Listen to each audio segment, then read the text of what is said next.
Ang problema dito, ako, Mr. President, Ma'am Lisa Araneta Marcos, hindi ninyo ako kalaban.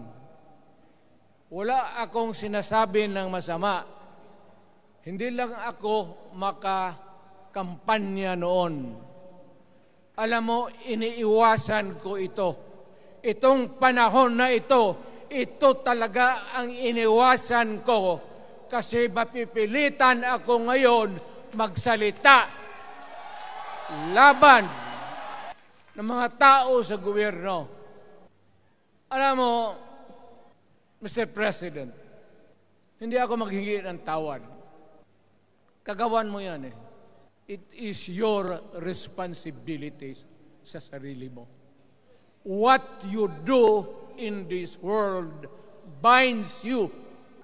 Nung ako'y mayor, pinakitaan ako ng evidence ng PDEA. Doon sa listahan, nandoon yung pangalan mo. Ayaw kong sabihin yan kasi magkaibigan tayo. Kung hindi magkaibigan, magkakilala. Ikaw pumapasok kayo ng alanganin.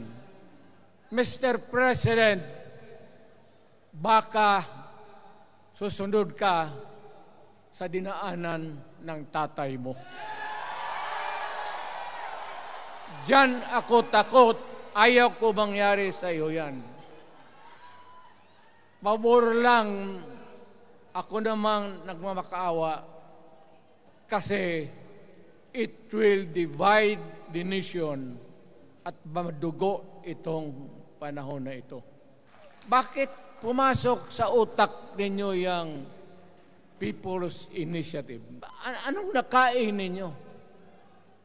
There's nothing wrong with the Constitution right now. The environment in the Philippines seems to be positive, okay. Wala namang problema. Araw-araw nakikita tayo. Punta Maynila, marami akong kaibigan, mga brad ko, mga classmate ko. Okay ang buhay natin. But suddenly, nandito yung People's Initiative. Alam mo, sa umpisa pa lang, nagdududa na ako. Bakit?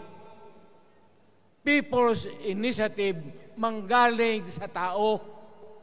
Dapat yan galing sa mga purok at doon sa barangay at doon sa DILG, ipasa nila sa syudad, sa probinsya, at sa national office. Dito mga congressman,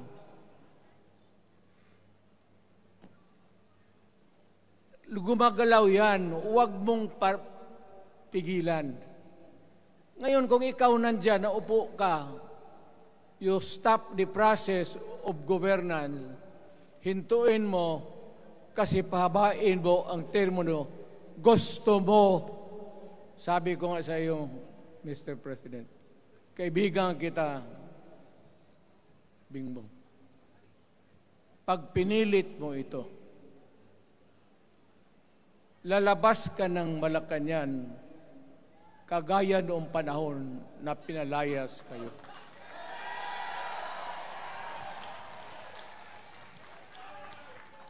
Alam ninyo, kung hindi na talaga ito mapigilan, nandyan ang military pati pulis, makinig kayo.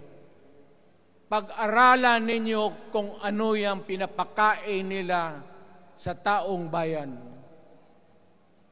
At pagka nakita ninyo kung ano ang mali, you correct it.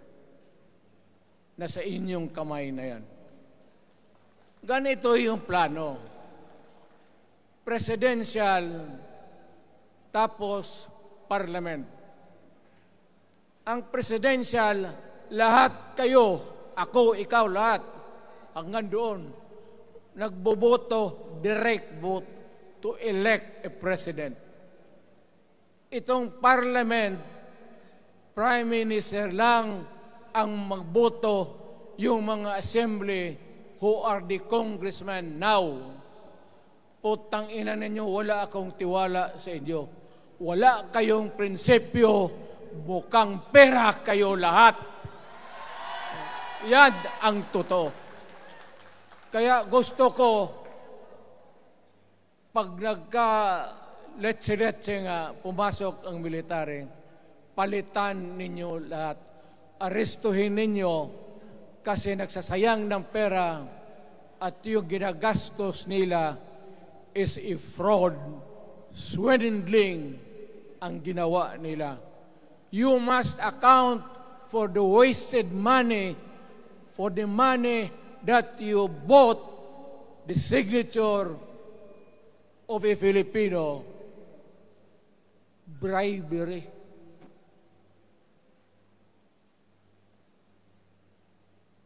Magdasal lang kayo.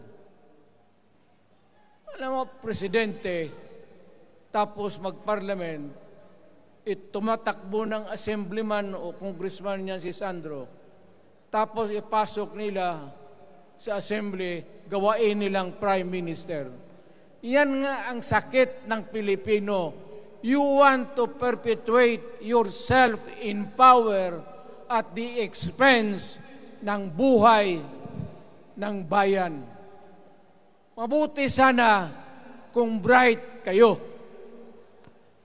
Kung drug addict ka lang naman at may asawa kang hungry for power, tapos may isa itong taga Leyte, gusto siyang mag-prime minister at gawin niya itong bongbong, diyan ka lang, ako ang bahala. Ceremonial president ka na lang. Ako na ang magpatakbo ng bayan sa parliament. Yan ang plano nila. Yan ang hindi talaga matanggap natin. Kalukuhan niyang putang ina. Sa ayaw mo at sa hindi, may panahon ka talagang bababa dyan sa Malacanang. Gaano katagal ka man to hang on to the power, that is for God to decide for the nation. Sinabi ko lang, huwag ninyong kalimutan, Mr. President, ang delikadesa. Mahirap yan. Magkaroon tayo ng ngayon, mula naman, yun naman lang ang dapat lang pagkwentuhan natin. Huwag kayong pumayag dyan. Binabastos kayo. Alam bakit? Bakit nadalhin tayo sa parliament? Anak ka na. So pag doon, kontrolado na nila, pati yung anak na assured na maging, yan nga ang mahirap eh. Lahat na maging presidente, ang pamilya nila, walang inisip kung hindi paano titira dyan hanggang sa matapos ang panahon.